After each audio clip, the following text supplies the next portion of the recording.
नमस्कार दोस्तों, मैं राकेश सिंह भदौरिया आपका स्वागत करता हूं हमारे यूट्यूब चैनल पर।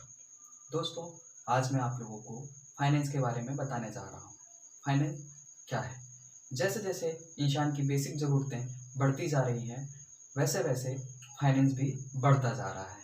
क्योंकि आज किसी भी चीज़ को खरीदने के लिए, चाहे वो एक छोटा सा मोबाइल हो या एक बड़ा सा घर, उसको खरीदने के लिए हमें कहीं ना कहीं पैसे की ज़रूरत होती है। पर जिस तरह से आज लोगों का बजट होता है, वो एक बार में ये चीज़ें नहीं खरीद सकते। तो हमें इनको खरीदने के लिए ज़रूरत होती है फाइनेंस की। आज फाइनेंस प्रोवाइड कराने के लिए हमारे देश के अंदर 100 से ज़्यादा नेशनलाइज्ड बैंक हैं और एनबीएफसी कंपनियां हैं, जो बहुत ही आसानी से लोन प्रोवाइड करा देती हैं। पर फिर भी बहुत सारे लोगों को नॉलेज नहीं होता है, पता नहीं होता है कि फाइनेंस के लिए क्या क्या डॉक्यूमेंट लगने वाले हैं, और वो इसी डर से ना तो किसी एनबीएफसी कंपनी के पास जाते हैं, ना किसी नेशनलाइज्ड बैंक के पास जाते हैं, और ना ही कहीं पर क्वेरी डालते हैं, ना ही कहीं पर चेक करते हैं कि वो फाइनेंस कैसे प्राप्त कर सकते हैं। तो मैं आज आप लोगों को बताऊंगा कि किस तरह से आप कम कागजी कार्रवाई के द्वारा किसी भी नेशनलाइज्ड बैंक, किसी भी एनबीएफसी कंपनी के पास जाकर अपने लोन को अप्लाई कर सकते हैं। मान लो कि आज आपको एक घर खरीदना है। अब घर ऐसे ही तो आ नहीं जाता, घर खरीदने के लिए बड़ा पैसा चाहिए होता है। तो अब आप डिसाइड करते हो कि आपको एक मकान खरीदना है। मकान खरीदने के लिए जो पैसा आपके पास है, उसके अलावा आपको कहीं ना कहीं किसी न किसी एनबीएफसी कंपनी या नेशनलाइज्ड बैंक से लोन लेना होगा। अब लोन लेने के लिए आपको क्या क्या कागजी कार्रवाई करनी होती है, कौन कौन से डॉक्यूमेंट की ज़रूरत होती है, वो मैं आपको बताता हूँ। सबसे पहले जो हमारे बेसिक डॉक्यूमेंट होते हैं, जो हमारी बेसिक ज़रूरत होती है, वो होती है हमारा पैन कार्ड और आधार कार्ड। ये लोन लेने के लिए सबसे ज़रूरी दस्तावेज हैं, क्योंकि इनके बिना हम किसी भी एनबीएफसी कंपनी और किसी भी नेशनलाइज्ड बैंक में नहीं जा सकते। साथ में पैन कार्ड, आधार कार्ड होने के बाद आपके पास एक सपोर्टिंग डॉक्यूमेंट होना चाहिए, चाहे वो ड्राइविंग लाइसेंस हो, चाहे वो वोटर आईडी कार्ड हो, चाहे वो राशन कार्ड हो। इनमें से कोई भी एक सपोर्टिंग डॉक्यूमेंट आपके पास होना चाहिए। ये हो गया हमारा केवाईसी। अब केवाईसी, क्योंकि यही वो दस्तावेज हैं जिनके द्वारा सेल्स मैनेजर होगा, सेल्स एग्जीक्यूटिव होगा, या जो भी रिलेटेड पर्सन होगा जो आपकी लोन के लिए फाइल को आगे प्रोसेस कर रहा होगा, इन्हीं डॉक्यूमेंट के द्वारा वो आपके बारे में जानेगा।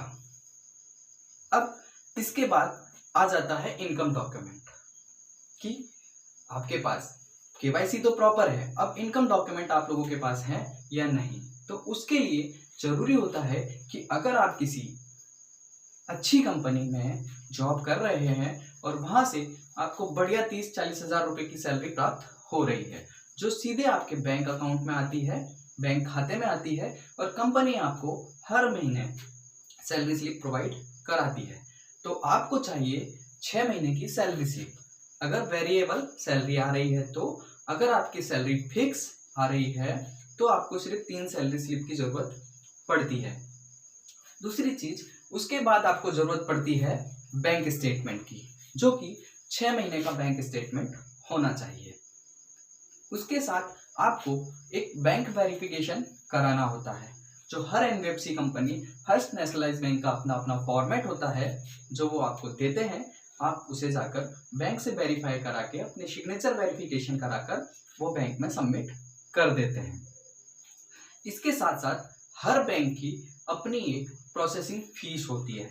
जब भी आप किसी के पास जाते हैं कि मुझे लोन चाहिए, तो वो आपको सारी चीज़ें विस्तार में बता देगा। आप कहेंगे कि आप मेरी फाइल को लॉगिन कर दीजिए। जब वो आपकी फाइल लॉगिन कर रहे होंगे, तो वो आपसे उनकी प्रोसेसिंग फीस का कुछ हिस्सा, जो शुरू में लेते हैं by cheque, by draft, cash नहीं लेता कोई, जो आपकी प्रोसेसिंग फीस का चेक होता है, वो आपकी फाइल के साथ सबमिट हो जाता है। ऐसा हर बैंक नहीं करती है, हर नेशनलाइज्ड बैंक नहीं करती है, ये कुछ एनबीएफसी कंपनियों में ही होता है। तो इस बात के लिए कोई दिक्कत नहीं होती। अब आपकी फाइल जाकर सिस्टम में लॉगिन हो जाती है। आपकी सैलरी के अकॉर्डिंग जो भी आपकी एलिजिबिलिटी बनती है, आप 10 लाख, 20 लाख, 25 लाख जो भी एलिजिबिलिटी बनती है उसके हिसाब से आपका लोन सैंक्शन हो जाता है। अब लोन सैंक्शन होने के बाद चूंकि आपने प्रॉपर्टी पहले से डिसाइड की होती है, तो अब सैंक्शन होने के बाद बैंक आपसे, एनबीएफसी कंपनी आपसे रिलेटेड जो भी पर्सन होता है वहाँ का, वो आपसे आपके प्रॉपर्टी पेपर्स की डिमांड करता है। अब प्रॉपर्टी पेपर्स में क्या, प्रॉपर्टी पेपर्स एक चेन डॉक्यूमेंट होता है जिसमें एनबीएफसी कंपनियां 13 साल का फ्लो मांगती हैं। एक टाइटल होता है, अगर आज मैंने कोई प्रॉपर्टी खरीदी है और मैं उसे सेल कर रहा हूं तो मैंने किससे खरीदी है, मुझे बेचने वाले ने किससे खरीदी थी, एक चेन डॉक्यूमेंट होता है। वो डॉक्यूमेंट अनिवार्य होते हैं इस एनबीएफसी कंपनियों में। अगर 13 साल का प्रॉपर फ्लो मिल जाता है तो बैंक एनबीएफसी कंपनियां आपका एक लीगल स्क्रूटनी कराती हैं आपकी प्रॉपर्टी की, कि जो प्रॉपर्टी आप खरीदना चाह रहे हो उसमें किसी भी तरह की कोई बाधा, कोई परेशानी तो नहीं है। क्योंकि मकान बार बार नहीं लिया जाता, एक ही बार लिया जाता है, तो बैंकें भी उस चीज को प्रॉपर सर्च करके करती हैं।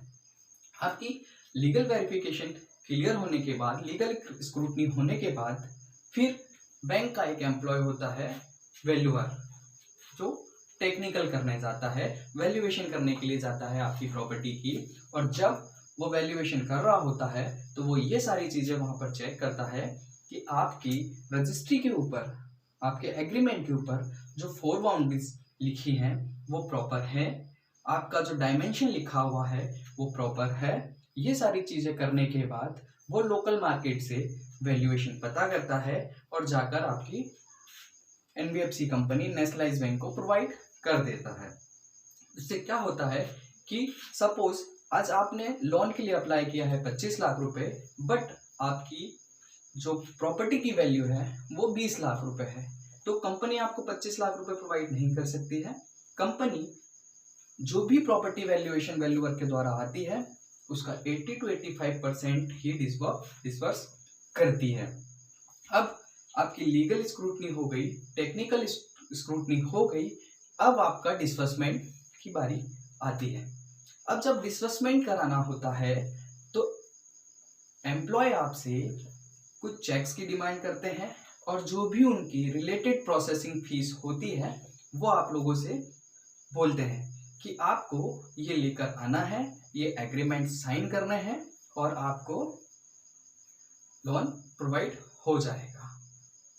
दोस्तों, अगर मेरे बताई हुई जानकारी आप लोगों को अच्छी लगी हो तो प्लीज़ वीडियो पर लाइक करना, और ज़रूरतमंद लोगों को, जिन लोगों को डॉक्यूमेंट का नॉलेज नहीं होता है, जो लोन लेने नहीं पहुंच पाते हैं, उन लोगों को शेयर करना और चैनल को सब्सक्राइब करके बेल आइकन का बटन दबाना ना भूलें ताकि मेरे आने वाले वीडियोस आपको प्रोवाइड हो सकें। धन्यवाद।